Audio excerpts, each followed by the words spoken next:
প্রথমেই দেখে নাও আজকের মাছ বাজার। বড়মশাই সকাল সকাল চলে গেছিল বাজারে মাছ আনার জন্য। যেহেতু আজকে বাড়িতে আত্মীয় স্বজনেরা খাওয়ার জন্য আসবে, নিমন্ত্রণ করা হয়েছে তাদেরকে, তারা আসবে, সেই জন্য বড়মশাই সকাল সকাল চলে গেছিল বাজারে মাছ আনার জন্য। তা প্রথমেই তোমাদের দেখাচ্ছি পাবদা মাছ। পাবদা মাছ নিয়ে এসেছে, সেগুলোকে আমি কেটেছি আমার নিজের হাতে, সুন্দর করে কেটেছি। কেটে এবার আমি এগুলোকে ধুয়ে নেব। কিছু কিছু মাছের মধ্যে ডিম আছে, আর কিছু কিছু মাছের মধ্যে ডিম, বেশিরভাগ মাছের মধ্যেই ডিম রয়েছে। হ্যাঁ, এবার তাহলে তোমাদের চলো দেখা আর কী কী মাছ আছে। এগুলো তো আমি এখন ধুয়ে নেব পাবদা মাছগুলো। এবার আছে রুই মাছ, মিনিমাম 4 কিলো তো মানে এখানে হবেই রুই মাছ। দুটো বড় বড় রুই মাছ নিয়ে এসেছে, সেগুলো দোকান থেকে একবারে কাটে নিয়ে এসেছে মাছটা। আর দেখো বড় বড় করেই পিস করতে বলেছি, তাই একটু বড় বড় করে পিস করছি, যেহেতু আত্মীয় স্বজনেরা খাবে। তোমাদের প্রথমে একটা পেটির মাছ দেখিয়ে দিচ্ছি, দেখো কত বড় করে কাটা পেটির মাছটা। একদম দোকান থেকে এগুলো কাটিয়ে নিয়ে এসছে, এগুলোর কাটাকাটির ঝামেলা নেই। কিন্তু প্রচণ্ড বাইরের থেকে কেটে নিয়ে আসলে কী হবে বন্ধুরা, প্রচণ্ড পরিমাণে আঁশ থাকে। সেই আঁশগুলোকে এখন আমি ছাড়িয়ে নেব। ছাড়িয়ে সুন্দর করে নুন দিয়ে আর মানে ভালো করে ধুয়ে নেব। ধুয়ে তারপর রান্নার জোগাড় হবে। আর এদিকে দেখেছো বন্ধুরা, আমার মাছ কাটতে গিয়ে আমার আঙুলটা একটু কেটে গেছে, সেটারই খুব যন্ত্রণা করছে। আর না, এই আঙুল কেটে গেলে ভীষণ কষ্ট হয় মাছ কাটতে। আর দেখো তোমরা লেজ নিয়ে এসেছি, লেজের মধ্যে কতটা পরিমাণে আঁশ রয়েছে। আর এই লেজ খেতে তোমরা কে কে ভালোবাসো অবশ্যই জানিও। আমার ছেলে কিন্তু লেজটা খেতে ভীষণ ভীষণ ভালোবাসে। যাক, বাড়িতে লেজ আনলে বেশিরভাগ ওই খায়।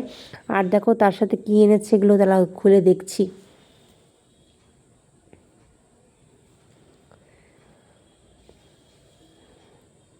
দেখো, এটা হচ্ছে কি বলো তো, পটকা। আর পটকার সাথে এগুলো কি ঠিক বলতে পারবো না। দেখো এগুলো খেতে কিন্তু ভীষণ ভালো হয়, বেশ থলথল করছে, একটা চর্বির দলা টাইপের। যাই হোক, তোমরা যদি জেনে থাকো অবশ্যই জানিও যে এটাকে কি বলে, চর্বির দলা বলে না কি বলে। যাই হোক, আর তার সঙ্গে দেখো মাছের মাথা দুটো বের করে নিচ্ছি, কারণ এগুলোকে ভালো করে ধুয়ে নিতে হবে। মাছের মাথা দিয়ে কী করবো জানি না, শাশুড়িমাকে জিজ্ঞাসা করবো, শাশুড়িমা যেটা করতে বলে বলবো ওখানে, করবো ওখানে। তাই আর তার সাথে নিয়ে এসেছে মাছের তেল। মাছের তেলটা রান্না করবো না, এটা ফেলে দেবো, এটা আমাদের মিনিকে দেবো খাওয়ার জন্য। আর দেখো আর কি আছে, আর এটা আরেকটা আছে থলথলে। এগুলো খেতে কিন্তু ভীষণ ভালো লাগে, এগুলো আমি খুব ভালোবাসি খেতে।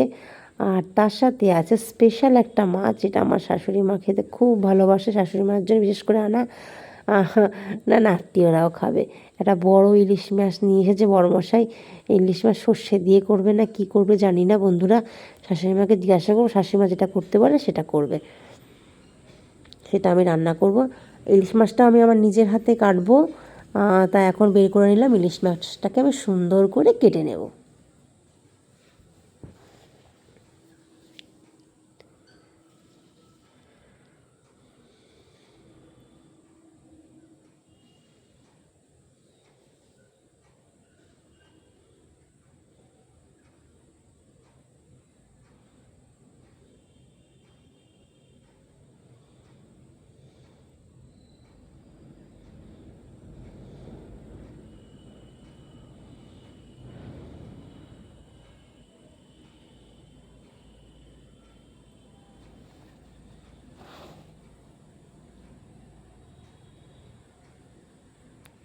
এবার তোমাদের দেখাই আমাদের মিনির জন্য কি খাবার রেখেছি। মিনিও এগুলো খেতে খুব ভালোবাসে, মাছের কাটা, তাই মিনির জন্য এগুলো যত্ন করে রেখেছি। মিনি আসলে মিনিকে আমি দেবো এগুলো খাওয়ার জন্য। তা চলো বন্ধুরা, ইলিশ মাছটা কেটে ফেলি। আর কেটে এবার রান্নার জোগাড় করতে হবে, আত্মীয় স্বজন চলে আসবে। টাটা, সবাই ভালো থেকো।